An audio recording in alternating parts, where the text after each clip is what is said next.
Welcome, welcome, welcome. Welcome to be in the garden.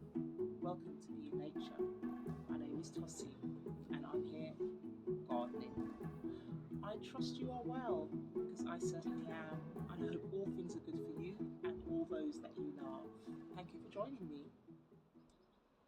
Today I have a project that I've done before, but it needs repeating, and I will see whether I can put a little segment in here regarding a project I did on trying to minimize the amount of slugs that I have in my garden, but particularly in certain areas, because there's absolutely no way I can get rid of the slugs, and that's absolutely not my intention. So what I've done in the past, I have used all manner of products. As you know, I do not use any herbicides, pesticides, or any chemicals in my garden. My garden is purely organic. And I encourage for those of you who are able to do the same. And if you're not able to, of course, it's your garden. You're welcome to do what you like in your garden. But here in my garden, we choose the organic route, so to speak. So we don't use any pesticides or herbicides, and we just try and balance things out with nature. However,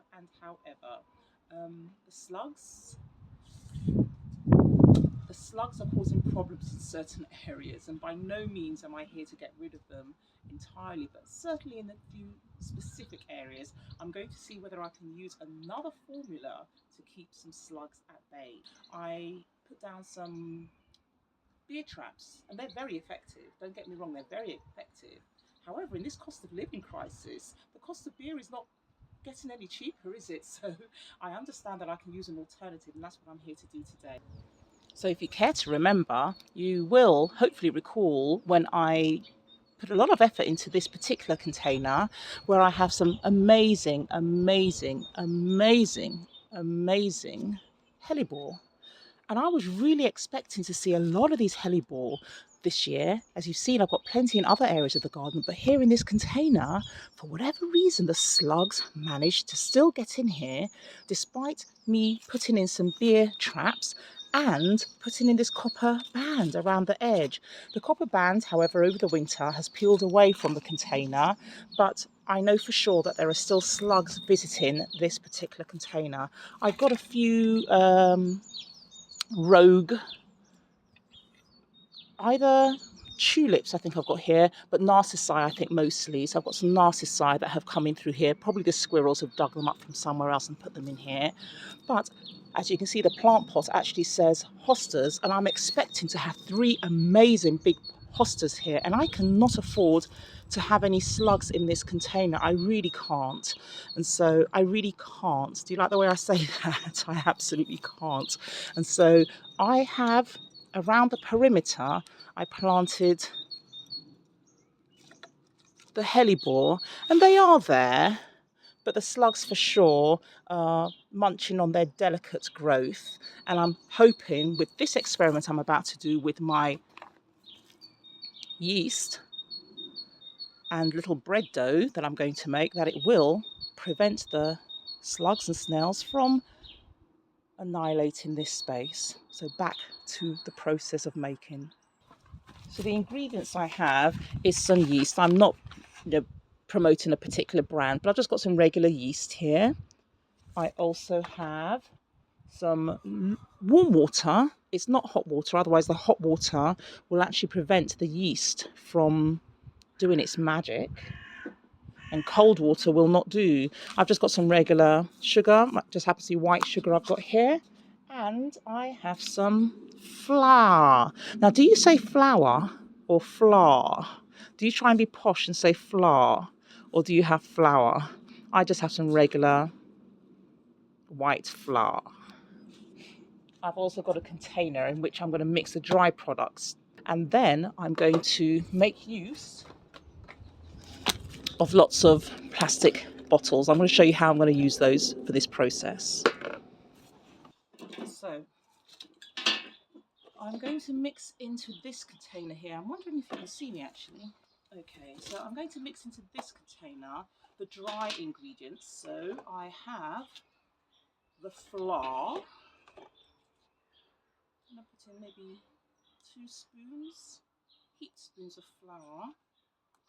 And I'm going to, what do you do when you make bread? Because I'm not a bread maker. Shall I put 1 sugar? let's just put 1.5 sugar, and then I will put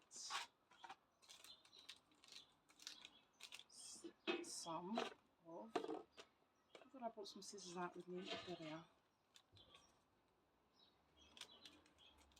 Some of the yeast, making sure to pick up my plastic. What do you think? Half a spoon of yeast? Let's bring you in closer so you can have a proper look.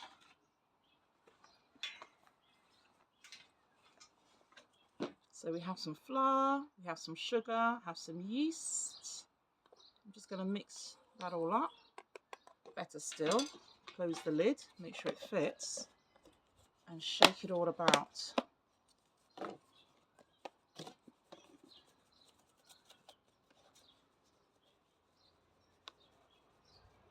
Okay, so it's so tight I can't open it.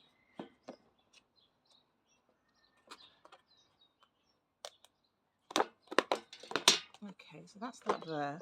What I'm going to do next is prepare some of the bottles. So to prepare the bottles, I'm being a bit posh. I'm just going to remove the label. There's less plastic in the garden. I'm actually going to cut the bottle, leaving the cap on, but just take the tip off. So I'll need to remove the cap. And then I'm going to insert the cut area with the funnel end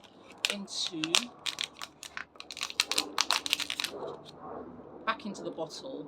And what I've done before is I've used this for my beer traps, so that when the slugs walk in, they are not able to come back out. And so that's worked for me in terms of beer, no problem. Of course, if you've got some old beer, I'll do that again, but you know, we don't consume alcohol here, so I normally have to go and buy the beer. So that's it here. I'm going to do that with a few of these. I'm going to come back to you when I've done a few of these prepared. Okay, we have several ready. So what I'm going to do now is, oh, how shall I do this? You know what? I perhaps should have, just thinking out loud. You know when you have to do that thinking out loud process? I'm going to take one of these temporarily to put some spare water into, and into this jar with the warm water I'm going to spoon. I wonder if this is going to work. We'll soon find out. Maybe 2.5, 3 spoons, and let's give it a bit of a shake.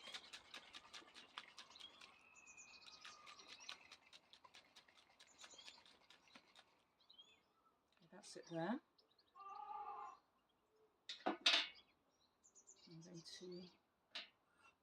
I'm going to make it a bit thicker. Pour the rest of that water.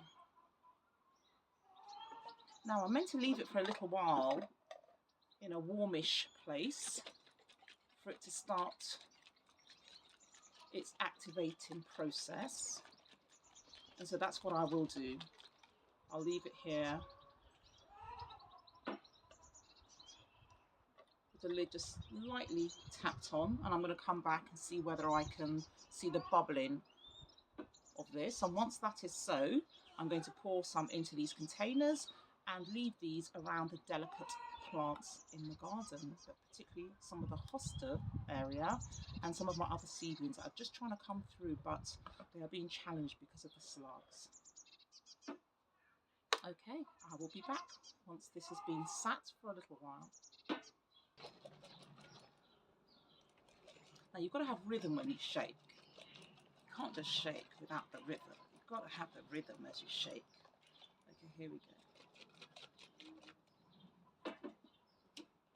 See, give it a bit more of that warm water, and we're good. Because it's a little chilly out here, I don't really want this to get too cold. So what I might do is just wrap it up whilst I just continue doing some other things in the garden, or I might pop it back inside the house just where it just keep it a little bit warm for about half an hour or so. Okay, in the meantime, I'm actually going to be getting on with some other things in the garden.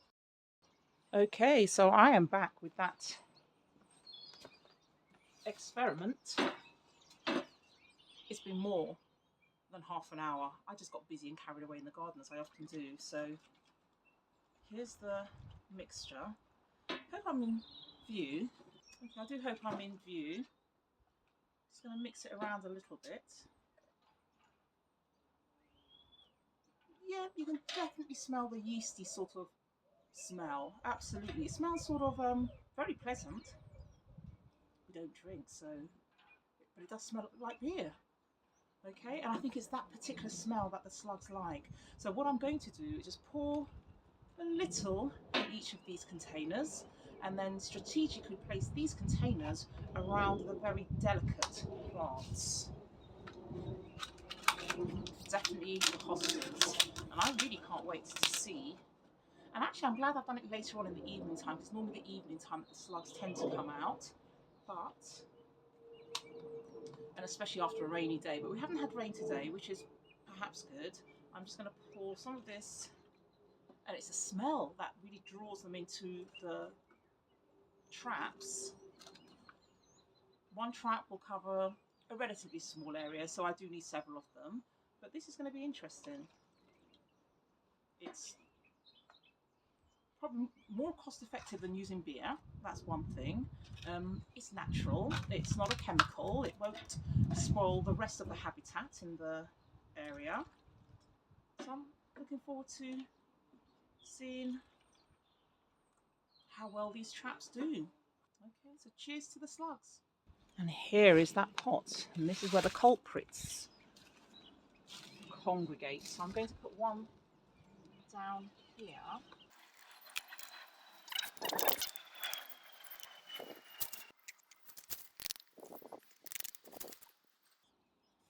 Here we go. Let's see what the results of this will be like.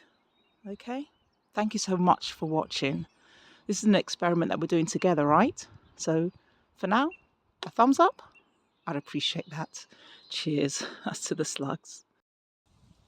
So did my experiment using the yeast to trap the slugs actually work?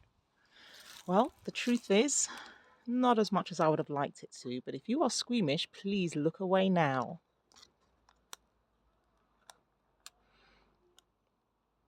I did manage to catch a few in each of them.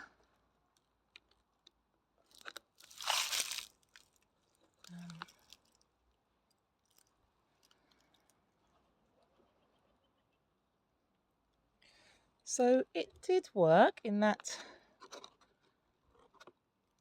the slugs were invited in and they did enter. But I was hoping for more, and I think when I've used the beer traps before, I've certainly had more success in the beer traps. But I am not disappointed, because maybe up on here there are not as many slugs as I thought. So I just thought I'd come back and give you a little bit of an update on the success of that experiment.